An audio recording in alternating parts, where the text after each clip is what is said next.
गोवा में एससीओ के विदेश मंत्रियों की बैठक, जिसके लिए तमाम जो मेहमान हैं वो भारत पहुंच चुके हैं, गोवा पहुंच चुके हैं। इस ओर देखिए, यहाँ पर ये जो आपको ब्लॉक्ड एरिया दिख रहा है बीच का, ये वो ताज एक्सोटिका होटल के प्राइवेट बीच का हिस्सा हो जाता है, जहां पर एससीओ के वो तमाम विदेश मंत्री रह रहे हैं। बिलावल भुट्टो पहुंच चुके हैं यहाँ पर। इसके अलावा भारत और रूस के विदेश मंत्रियों की इस समय बैठक चल रही है और मैं अपनी सहयोगी गीता मोहन के साथ आपको यहाँ की तमाम जानकारियां दूंगी।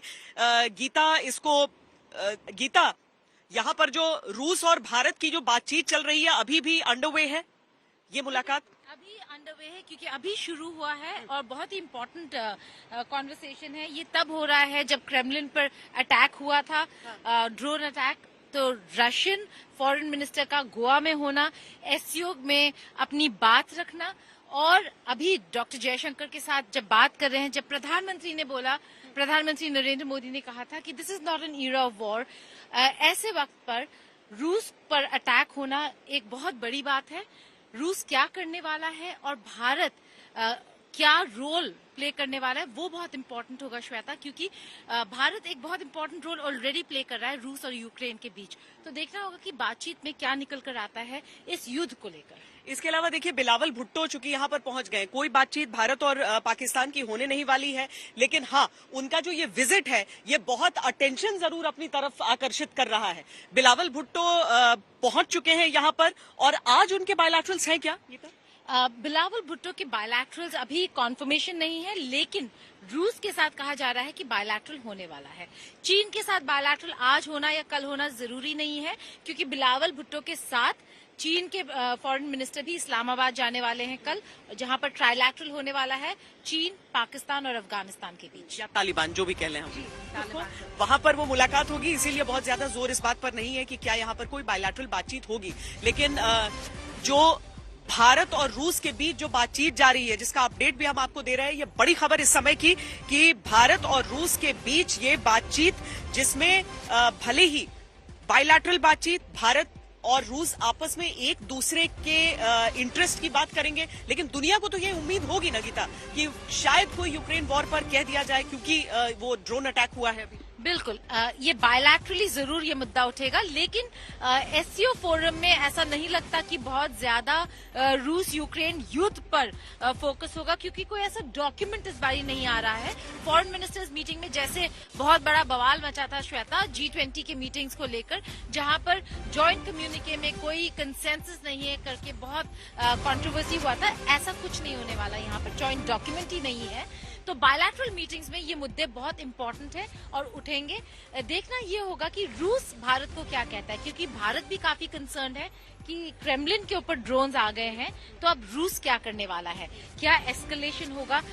ज़ेलेंस्की ऑलरेडी कह चुके हैं कि प्लेन आए चाहे नहीं आए, चाहे वेस्ट हमें प्लेन्स देगा या नहीं देगा, उससे कोई फर्क नहीं पड़ता। स्प्रिंग ऑफेंसिव जो है वो बढ़ने वाला है। अगर यूक्रेन ऑफेंसिव टैक्टिक्स यूज करने वाला है, तो रूस का जवाब क्या होगा वो बहुत जरूरी है, और भारत भी ये जानना चाहता है कि रूस क्या करने वाला है, क्योंकि उससे पूरी दुनिया पर असर पड़ेगा, भारत पर भी असर पड़ेगा, और इसीलिए भारत को ये जानना होगा। पर क्या लावरोव कहते हैं यहाँ पर आकर, वो सब जरूर देखना चाहेंगे। और मुझे लगता है कि अगर वो प्रेस के सामने आए तो गीता, ये सवाल उनके सामने जरूर रखा जाएगा कि रूस किस हिसाब से देख रहा है, क्योंकि भले ही बयान बहुत सारे आए हैं रूस के अलग अलग लोगों की तरफ से, लेकिन किसी भी तरीके से इस बात की पुष्टि नहीं हुई है कि रूस अगला एक्शन क्या उठाना चाहता है। इस समय की एक बड़ी खबर हम आपको दिखाते हैं।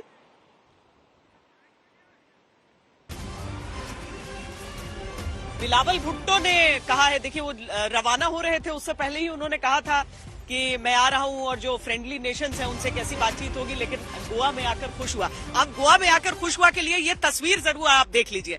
देखिए, हम जहां पर खड़े हैं, इस तरफ देखिए आप एससीओ की वो एक आपको टेंट नुमा दिख रहा होगा, जहां पर बहुत सारी चीजें, जो जितना भी इंफॉर्मेशन होगा सारी चीजें छन कर यहां पर आएंगी। लेकिन अब दूसरी ओर जब आप कैमरा घुमाते हैं, जहां पर गीता और मैं खड़े हैं, तो इसके साथ ही आपको ये पूरा जो समुद्र तट का पूरा गहराई भरा पूरा इलाका दिखेगा, जिसके पीछे पहाड़ियों की एक श्रृंखला। अब जब समुद्र की लहरें इस तरह की उठ रही हो, तो रिश्ते चाहे जैसे हो, मुझे लगता है बिलावल भुट्टो का ये कहना लाजमी हो जाता है। बिल्कुल, क्योंकि गोवा आना अपने में ही माहौल बदल देता है। बिलावल भुट्टो के साथ काफी सारे पाकिस्तानी जर्नलिस्ट भी आए हैं। कुछ जर्नलिस्ट से हमने मुलाकात की, कुछ लोगों से हम बात ऑन एयर भी करेंगे। लेकिन काफी खुश है वो, क्योंकि गोवा अगर आप आए हैं तो माहौल वैसे ही बदल जाता है। तो बिलावल यहाँ पे आए हैं, कुछ ना कुछ माहौल का असर जरूर होगा। लेकिन श्वेता, इंडिया पाकिस्तान की बात कर रहे हैं, ऐसा हो ही नहीं सकता कि कहीं ना कहीं झड़प, कंट्रोवर्सी ना हो। तो कल आप देखेंगे कि इन द रूम अगर मौसम बस थोड़ा टर्न करके दिखाएंगे तो हम जहाँ खड़े हैं वो मीडिया सेंटर है। ये जो रेड बैरिकेड आपको दिख रहा है, इसके पार ताज एक्सोटिका है। ये बैरिकेड लगाया ही इसलिए गया है क्योंकि इसके पार लीडर्स और मिनिस्टर्स शायद बीच पर भी वॉक कर ले। तो देखते हैं कि जो नजारे हैं बीच के, और ये जो मिनिस्टीरियल्स हैं वो क्या बीच तक आएंगे या नहीं। क्योंकि आज की कूटनीति की रवायत यही है, आप जब दो देशों के बीच बातचीत होती है तो बहुत भारी भरकम अंदाज में नहीं होती है, बल्कि बहुत सारे हल्के फुल्के पल भी उसके होते हैं। बिलावल भुट्टो ने क्या कहा है भारत पहुंचकर, वो सुना देते हैं आपको। बहुत खुश हूँ कि आज मैं यहाँ गोवा पहुंचा हूँ। शंघाई कोऑपरेशन ऑर्गेनाइजेशन में शिरकत करना, पाकिस्तान के डेलीगेशन को लीड करना, और मैं उम्मीद रखता हूँ इंशाल्लाह ताला जो हमारा SCO का CFM है वो बहुत ही कामयाब होगा। India takes a generous and non-reciprocal approach to cooperation with smaller neighbors.